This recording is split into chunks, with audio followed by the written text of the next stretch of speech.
ఒక 5 నిమిషాలు ఆగుదాము. స్నాక్స్ ఏమైనా తీసుకుంటారా ఈ లోపల? స్నాక్స్ ఇన్ఫర్మేషన్ మాకు కూడా అందాలన్నమాట. అందినప్పుడు అటువంటి భేదభావాలు ఏమి ఉండవు. మళ్ళీ మీరే కోప్పడతారు, మాటినరు.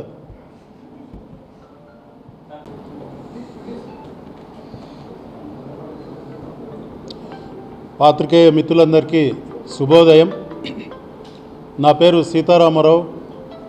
ఇటీవల 10 రోజుల కిందట కర్నూలు ఏసీబీ డిఎస్పీగా ఇక్కడ ఛార్జ్ తీసుకోవడం జరిగింది.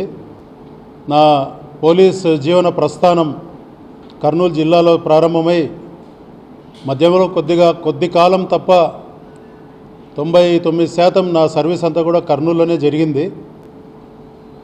ఈరోజు ముఖ్యంగా పాత్రికేయ మిత్రులందరినీ కూడా ఆహ్వానించి ఇక్కడ మీటింగ్ పెట్టడానికి గల ప్రధాన కారణం ఏమంటే, నేను ఇక్కడికి వచ్చిన ఈ 2 వీక్స్ కాలంలోనే కూడా కొన్ని కంప్లైంట్స్ ఎక్కువగా వస్తున్నాయి. ఉద్యోగస్తుల వివిధ శాఖలకు సంబంధించినటువంటి ఉద్యోగస్తుల నుంచి, వ్యాపారస్తుల నుంచి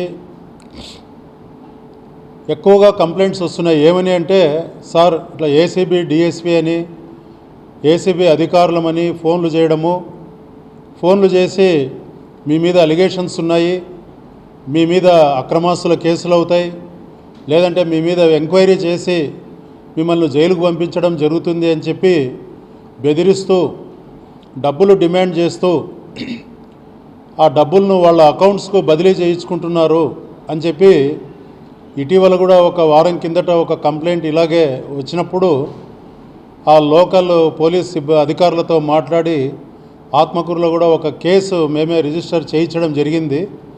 ఒక ప్రభుత్వ శాఖకు సంబంధించిన అధికారి డబ్బులు బదిలీ చేసినప్పుడు. అదేవిధంగా నిన్న కూడా ఒక కంప్లైంట్ వచ్చింది. ఒక మున్సిపల్ ఉద్యోగి దగ్గర నుంచి వాళ్ళు ఇలాగే బెదిరించి ఏసీబీ అధికారులము అని బెదిరించి నిన్న ఒక 2 లక్షల రూపాయలు వాళ్ళు బదిలీ చేయించుకోవడం జరిగింది. ఆ విషయంగా కూడా ఒక కేసు రిజిస్టర్ చేయించడం జరుగుతోంది. ఈ సందర్భంగా ఏసీబీ తరపున కర్నూలు మరియు నంద్యాల జిల్లా ప్రజలందరికీ కూడా ఏసీబీ తరపున డిఎస్పీ అయినటువంటి నేను చేసే విజ్ఞప్తి ఏంటంటే, ఏసీబీ డిఎస్పీ కానీ, ఏసీబీ సిఐలు కానీ, ఏసీబీలో ఉన్నటువంటి ఇతర సిబ్బంది ఎవరూ కూడా ఏ అధికారికి కూడా, ఏ ప్రభుత్వ అధికారికి కానీ, వ్యాపారస్తులకు కానీ, లేకుంటే సామాన్య ప్రజలకు కానీ ఎవరికి కూడా మేము ఫోన్లు చేయము. మాకు ఏదైనా కంప్లైంట్ వచ్చినట్లయితే దాన్ని చట్ట ప్రకారం మేము ప్రొసీడ్ అవుతామే, కానీ ఈ రకంగా ఫోన్లు చేసి మేము ఏసీబీ అధికారులము, మీ మీద ఎంక్వైరీలు ఉన్నాయి, లేకుంటే మీ మీద విచారణ కొనసాగిస్తున్నాం, మీ మీద అక్రమాస్తులకు సంబంధించిన చిట్టా మా దగ్గర ఉంది, కాబట్టి మీరు డబ్బులు ఇవ్వకుంటే జైలుకు పోతారని ఈ రకంగా వాళ్ళని బెదిరించడం కానీ, భయపెట్టడం కానీ, తద్వారా వాళ్ళ దగ్గర నుంచి డబ్బులు తీసుకోవడం అనేది ఎట్టి పరిస్థితుల్లో కూడా జరగదు. ఈ విషయాన్ని అన్ని శాఖల యొక్క అధికారులు, ఉద్యోగులు అందరూ కూడా గమనించాలి.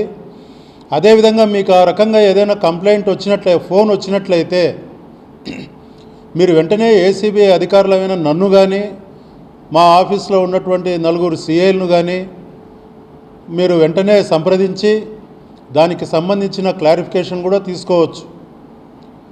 ఆ రకంగా ఎవ్వరూ కూడా భయభ్రాంతులకు గురి కావాల్సిన అవసరం లేదు.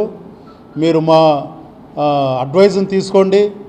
ఆ వచ్చినటువంటి కాల్ నిజమైందో కాదో కూడా మీరు నిర్ధారించుకొని అటు తర్వాత చట్ట ప్రకారం ఏ రకంగా ముందుకు పోయి మనం చర్యలు తీసుకోవాలనో ఆ రకంగా తీసుకునే ఆలోచన చేయడం జరుగుతుంది.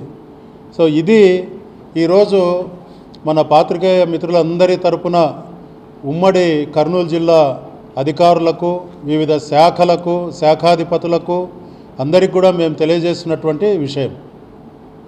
అదేవిధంగా మీకు ఏదైనా సమస్యలు ఉన్నట్లయితే సామాన్య ప్రజలకు మేము కర్నూలు మరియు నంద్యాల జిల్లా ప్రజలందరికీ కూడా ఏసీబీ తరపున నేను చేసే విజ్ఞప్తి ఏమంటే, ప్రభుత్వం వారు మనకు ఒక టోల్ ఫ్రీ నంబర్ను ఏర్పాటు చేయడం జరిగింది.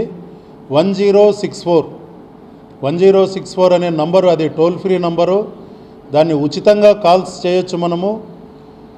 ఆ నంబర్కు మీకున్నటువంటి సమస్యలను తెలియజేస్తూ మీరు ఆ నంబర్కు కాల్ చేసినట్లయితే ఆ కాల్ విజయవాడ హెడ్ ఆఫీస్లో అది రిజిస్టర్ అవ్వడం జరుగుతుంది.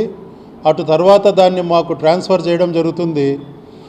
ఆ తర్వాత మీరు మమ్మల్ని పర్సనల్గా సంప్రదించి మీకున్నటువంటి సమస్య మీద మాకు కంప్లైంట్ రిటర్న్గా ఒక ఫిర్యాదునిచ్చి ఆ తర్వాత మీ ఫిర్యాదు మీద మేము కేసు రిజిస్టర్ చేసి చట్టబద్ధంగా దాని మీద చర్యలు తీసుకొని మీకు న్యాయం చేయగలమని ఈ మూలంగా తెలియజేస్తూ ఉన్నాము.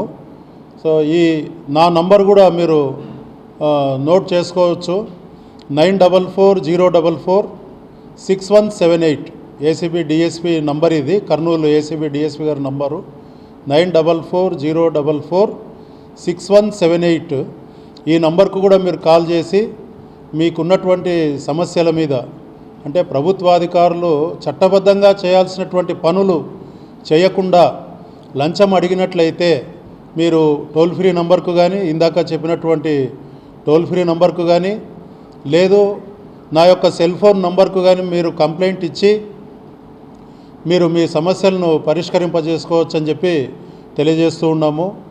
ఏసీబీ వాళ్ళు ఎవ్వరూ కూడా ఎటువంటి ప్రజల వద్ద కానీ, అధికారుల వద్ద కానీ, ఏ శాఖలకు సంబంధించిన ఉద్యోగస్తుల దగ్గర కూడా డబ్బులు డిమాండ్ చేయరని తెలియజేస్తూ, ఒకవేళ మా సిబ్బంది ఎవరైనా నిజంగా, మా ఆఫీస్ సిబ్బంది ఎవరైనా కానీ, సిబ్బంది కానీ అధికారులు కానీ ఎవరైనా అటువంటి ఏ డిపార్ట్మెంట్ వద్ద అయినా అటువంటి డబ్బులు డిమాండ్ చేయడము, నెల నెల ఏదైనా అమౌంట్స్ అడగడము, ఇట్లాంటి పనులు చేసినప్పుడు కూడా మీరు నిర్భయంగా నాకు తెలియజేయవలసిందిగా మీ అందరినీ కూడా కర్నూలు జిల్లా ప్రజలను, అధికారులను, ఉద్యోగస్తులను అందరినీ కూడా నేను రిక్వెస్ట్ చేస్తూ సెలవు తీసుకుంటాను.